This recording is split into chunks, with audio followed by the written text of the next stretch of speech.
Also give yourself a chance to change. Some things I held on to that I thought this was it, this was it. I'm telling you, after a while I gave it up, found out it wasn't it.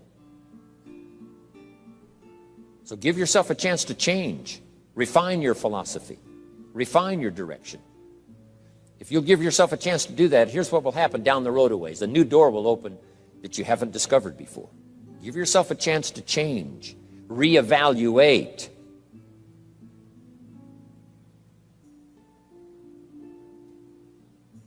Okay. So let your library be a testimonial of your dedicated interest in accelerated personal development, that you will read whatever you have to read, you will hear whatever you must hear, and you will watch and see whatever you must see in order to make your life refined and worthwhile and achieve all of your purposes. That's what I want this stopping station to be these 3 days. Just to come here and sit for a while and listen and ponder and take notes and work hard and see if you can't absorb, get all that you possibly can here so that it will start to refine your life even before you get on an airplane and fly back to wherever you came from, before you get in your car and drive away. What we share with you here, with whatever, all the rest that you've learned, this will be a catalyst to start a process even before you get home that'll start working for you. Some of you are going to set some goals. We're going to do the workshop tomorrow, designing the next 10 years. Hopefully you'll come up with some new promises, some new objectives, some new ideas. And by the time we're finished here, these 2-3 days, I'm telling you, you'll see yourself able to accomplish 2 times, 3 times, 5 times more than you ever thought was possible, which will make this cost of this seminar a small price to pay. And hopefully it'll make the time you spent here a small price to pay compared to making this an investment in your future, in what will flow in terms of money and income and return and reward and respect and dignity and accolades, trophies, all the stuff that can be yours. A marriage that lasts forever, a friendship that nourishes you forever, things that you'll find that you'll keep and treasure for a lifetime. Hopefully this is one of those weekends. It takes a lot of effort to learn. It takes a lot of effort to grow. It takes a lot of effort to decide and debate. But jot this down. It's all worth the price. Whatever stimulates you to think, whatever stimulates you to wonder, whatever stimulates you to react or even to debate, even if you hear something you say, well, that's not right, see, that's still valuable. It means you're awake. It means you're alert. It means you're alive. It means your mind is ready to take on something, whether it's agreeable or not agreeable.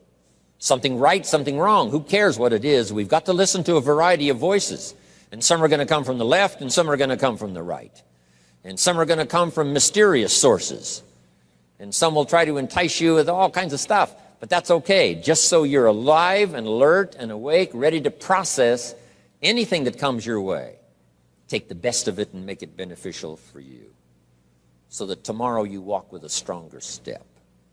Next month you see a clearer vision. And a month from now, the purpose for your life is multiplied by 2, 3, 5. That's what I want to create here.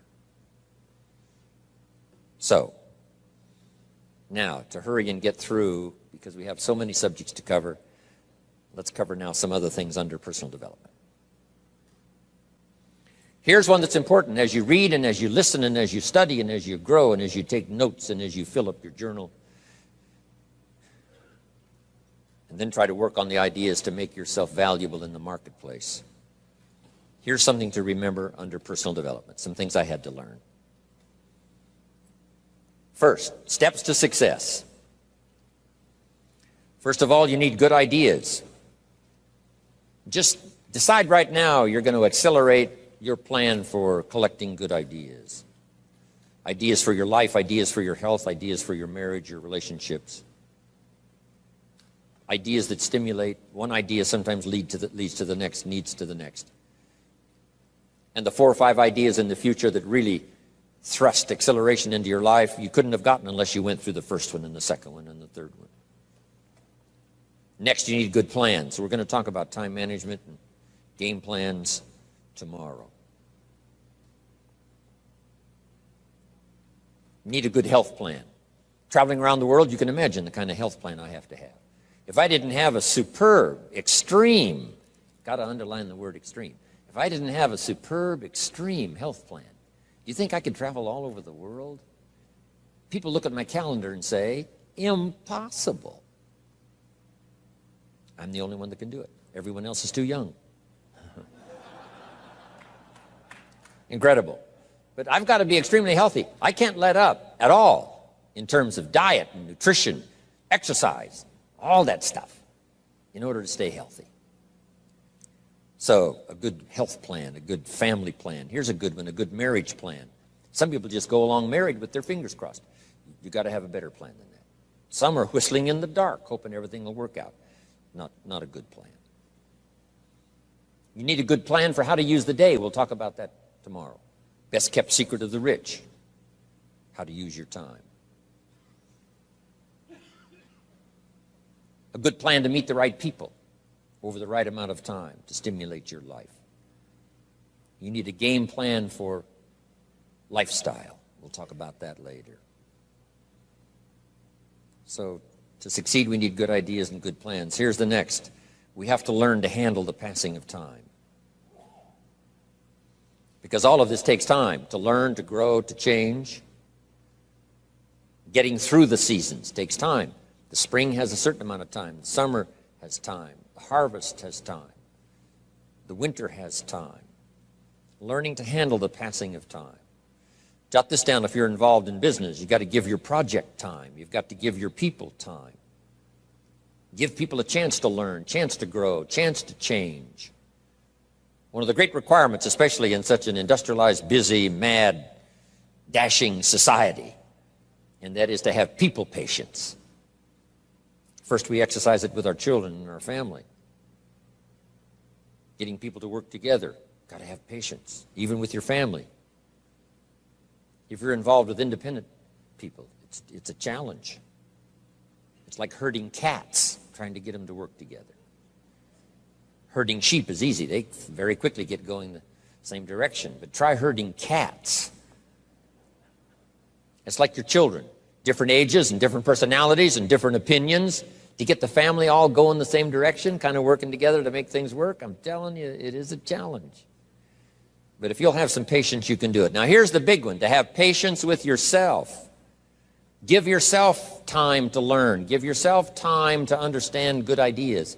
Give yourself time to make changes and then grow into those changes. Give yourself time to refine your personality to fit the business, whatever business you're engaged in. In some you may have to speak up a little stronger, in some you may have to calm down just a little bit more. Just learn to refine your personality and your temperament to suit. All of us can do that, but it takes time. Have patience with yourself. We had to do that from the beginning. Learning to tie the shoestrings of your shoes. If you tried a couple of times and says, I'll never learn this, it's over. Say, no, you can't go through life with your shoes untied. Come on. Some people, maybe it happens for them a little quicker than others. Some people get the hang of it almost overnight. Someone else, it takes a little longer. If it takes you a little longer, have patience with yourself. Because patience has its own reward. Patience is a virtue of the extraordinary kind. We have to have patience with our employers. We have to have patience with government officials. You've got to have patience with IRS. You've got to have patience with the Army. You've got to have patience with the FBI. Here's a good thing to remember while you're exercising patience. Usually enough good people will finally make it right. You just got to jot that down. Usually enough good people will finally make it right. Not everyone in the community is going to toe the line and do the moral thing. But let me tell you what, most will. That's how we create a society that we can live in. Most will. Every teenager will not obey all the rules and regulations and live a model life. Not everyone will, but jot this down. Most will. Enough will. When the good Lord recruited 12, not every disciple, not every one of the 12, but it was enough of the 12 to start a movement that's lasted for 2,000 years. Not everyone, but enough will. There's only been a couple of exceptions to that rule. One was the story of Sodom and Gomorrah. God was going to destroy Sodom and Gomorrah for their evil ways. Abraham had a friend that lived there. And Abraham implored and said, God, if I can go to Sodom and Gomorrah and find 50 righteous people, will you spare the city? And God said, Abraham, you've been such an excellent friend of mine. Yes, I'll spare the city if you can find 50. So he searches the city, can't find 50 good people. Comes back and says, Lord, would you take 40? God says, Abraham, for you, come on, I'll do it. If you can find 40. So he searches for 40, can't find 40. And he comes back and says, would you take 30? Good Lord says, Abraham, only for you will I reduce it to 30. Can't find 30. Can't find 20.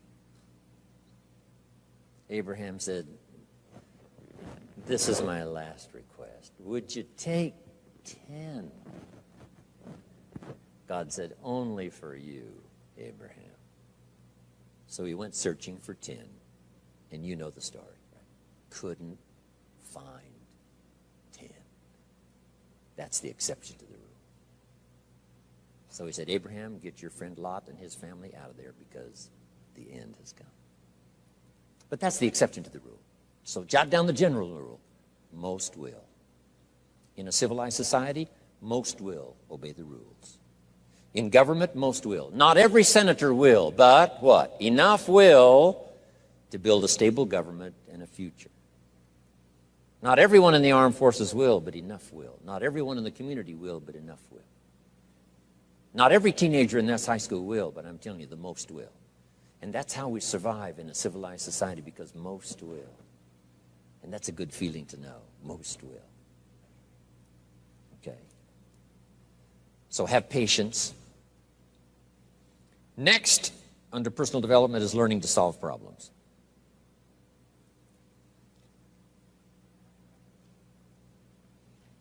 By the way, having patience with the seasons takes time to develop the crop. You can't plant the seed, dig around it in a few days saying, where is it, where is it? And you can't really help. All you can do is nourish. Some people plant in the spring, leave in the summer. Just haven't got the patience to last. So next comes solving problems. Business problems, family problems, personal problems, financial problems, emotional problems. There's all kinds. Here's a good idea I found in solving problems. Every once in a while you've got to, I haven't got it here, but I can just describe it for you. Take a piece of paper, put a line down the center of the paper, and on the left side describe the problem. So just jot that down. A piece of paper in half, on the left side describe the problem. Sometimes it's a good idea to take a problem out of your head and put it on paper. We'll talk a little bit more tomorrow about how to think on paper. This is one of the ways to think on paper. Our mind usually is too busy sometimes to sort things out. So if you take it out of your mind, put it on paper, what is the problem? And you describe to the best of your ability what the problem is. And then ask this question, is that all of it? Because if you're going to prescribe something for the problem, you need to know what all of it is. When you've got it all listed, on the other side now of the paper is called answers and solutions. The problem on one side, answers and solutions on the other side. And now let me give you 3 questions. 3 questions that can help solve most any problem. Here are those questions. Number 1, what could I do? So just jot that down. What could I do? Then you start developing what we call working papers. And the working papers consist of making a list of the things you could do to solve this problem. Number 1, and you say, well, number 1 would take too long. I can see that right now. Let's go to number 2. Maybe that's the answer. Number 3, no, that isn't it. And let's say you've got several points now and you've done your best to try to solve the problem yourself and you can't solve it yourself. Here's the second question. What could I read? Maybe somebody's spent a lifetime researching the problem you've got, and they've got some excellent answers from a lifetime of research. Maybe in your own journal you've taken notes before on something. You say, hey, I remember a class I took. Seems like there were some answers there, so you go back, do a little research. So under number 2 is research. And if you search, what? You will find. If you research, you will find. Search and research.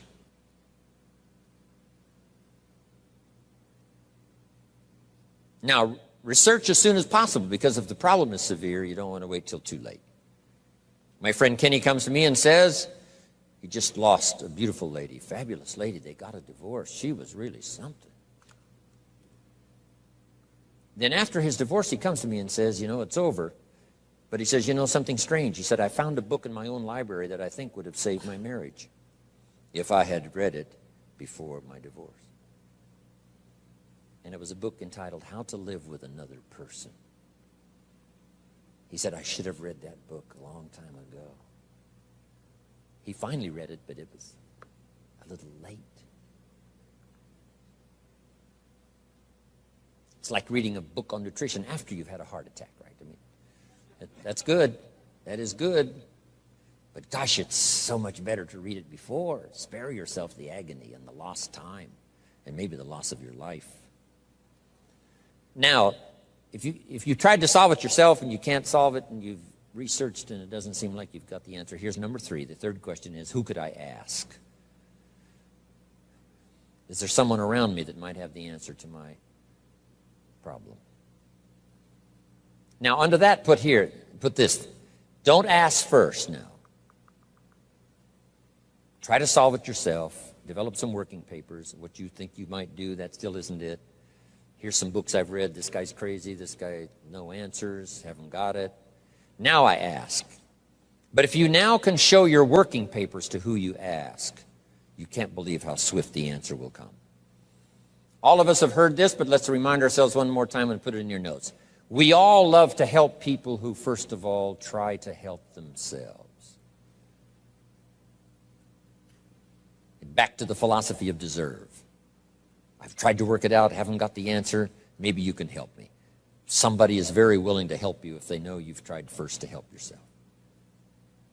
It works that way with our children, right? My daughter Linda, before she got married, used to travel a lot. She comes to me and said, Daddy, I'm headed for Thailand. I said, wonderful. She said, I've saved up my money. I said, fantastic. She said, I've got $1,000. I said, wonderful. She said, the kids wanted to go here, wanted to go there. I didn't go. They wanted to buy this, wanted to buy that. I didn't buy. I got my money put aside, $1,000. I said, Linda, unbelievable. You must be my daughter. That's fantastic. Now, she said, to make the trip, I only need a couple of thousand more. An easy 2,000, right? But she knew she couldn't get the whole 3. But she knew that if she worked hard to the best of her ability and put that first 1,000 together, the next 2 was easy, right? Okay. So, develop your working papers. Do your best to solve problems. Here's why you try to solve it on your own first. You need the mental and emotional muscle. You need the discipline. If you just quickly go to the answer, somebody that's got it, now you're not developing the muscle. You're not developing the discipline to solve your own problems, because there may come a day when there's no one else to ask. So you need the rhythm of learning, the rhythm of trying, the rhythm of seeing if you can do it first to build the emotional, mental muscle.